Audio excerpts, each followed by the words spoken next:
Hello, this is Olivia Lund on the topic of the violence of Red Summer of 1919 and Black Wall Street.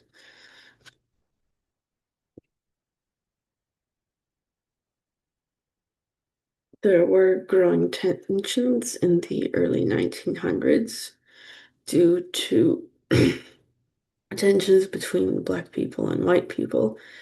There was a great migration of African Americans to the North from the South due to an increased availability of jobs, a better quality of life, less segregation in the North, and around 500,000 African Americans traveled out of the South at this time, and many um, Black people who served in World War One were coming home from World War One, and they had experienced a lot of different views in Europe without segregation.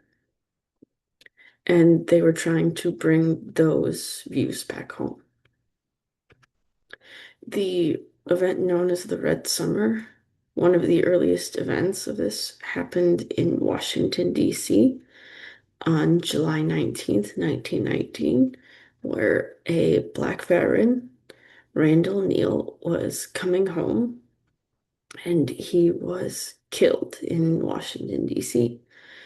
Due to this, veterans rose up and they organized like they were going to war. There were white mobs trying to lynch and attack black people, and they saw this as a war against their own people. So many of those people treated it as such. There were veterans on rooftops forming sniper positions to try and pick off members of white mobs to protect their people and their communities.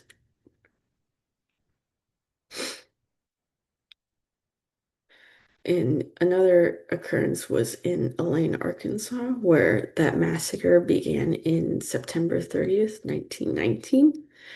It started due to Black sharecroppers trying to organize a union at the time. Several of them were meeting together to discuss this. They were trying to get fair wages, and because they didn't own the land, they were often cheated out of what they were owed. So people saw them organizing, and that led to rumors of an uprising, and word spread until the local sheriff of Elaine started to lead a white mob where they would then burn down businesses, houses, and schools, and they would shoot and kill Black people at random when they stumbled upon them. 800 Black people were killed during this massacre. 285 were arrested. Most often it was a Black person. No white attackers were prosecuted. 12 of those members trying organization were put on trial and put up to the death penalty. This was not a fair trial, and it would go up to the Supreme Court due to civil rights organizations trying to get this stopped, where it would eventually be canceled and they would be saved from the death penalty. And there was the account of the Red Summer in Chicago. So Chicago was a highly sought after area, especially for Black people. They dubbed it the top of the world. For them, it was had an abundance of jobs, and Chicago's population ended up doubling in less than a decade. There was over 100,000 Black people living in Chicago. The main source of friction came from housing and areas of recreation because there was not enough housing to keep up with the people who live there. The catalyst for the attacks in Chicago was on July 27th, 1919. There was a heat wave. So a lot of people were trying to cool off at the lake. the beach. And on that day, Eugene Williams, he was floating on a raft and he had inadvertently crossed the unofficial line between what marked the black side of the beach and the white side of the beach. Then white people on the white side of the beach started to throw stones at him. He could not swim, so he ended up drowning due to this. And it spurned on from there where no one was actually held accountable for his death.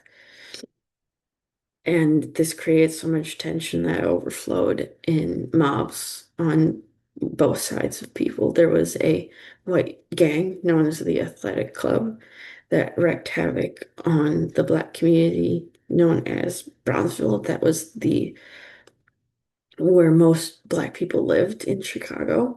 They Black people were attacked just going to work or trying to get home. Gangs set fires upon residential homes, and thousands of people had to flee their own homes and were left homeless due to this destruction.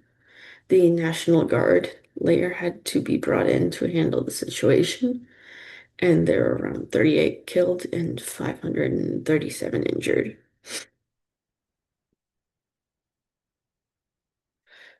During the Red Summer, there was a record 97 lynchings.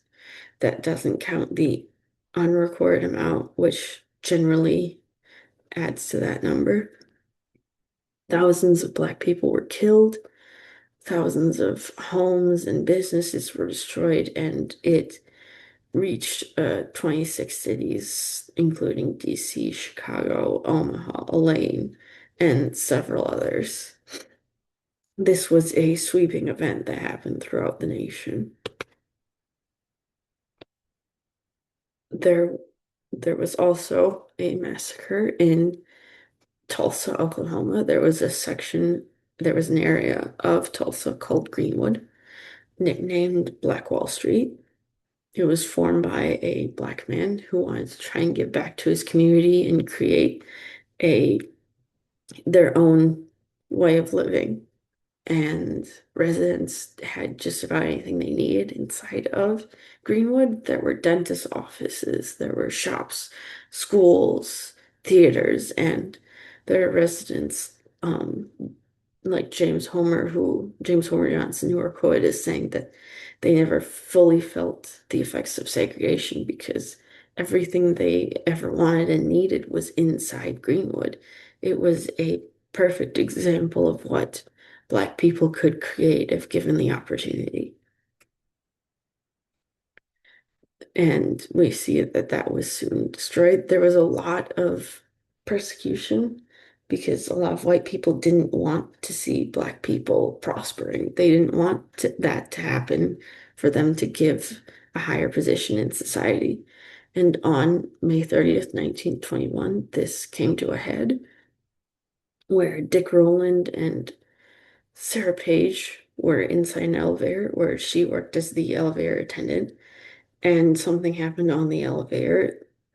It's unclear what exactly happened, whether or not he bumped into her or stepped on her foot. We're never really that was never actually discovered. But he was arrested, and a local newspaper, the Tulsa Tribune, published a story about how he assaulted her and that implied rape. So there was a mob of white people trying to lynch him, which then created a mob of Black people outside the jail also trying to prevent that lynching from happening. This boiled over until fights broke out between the two groups, and this ended up decimating Greenwood. It would go on from the 31st of May to June 1st. It killed 300 people and it injured more, and around 10,000 were left homeless, and Greenwood practically burned down in its entirety. During this time, we see that many of these occurrences were brought off on by fear and discrimination, and they were made worse by mob mentality, and it escalated extremely quickly. This affected cities throughout the country.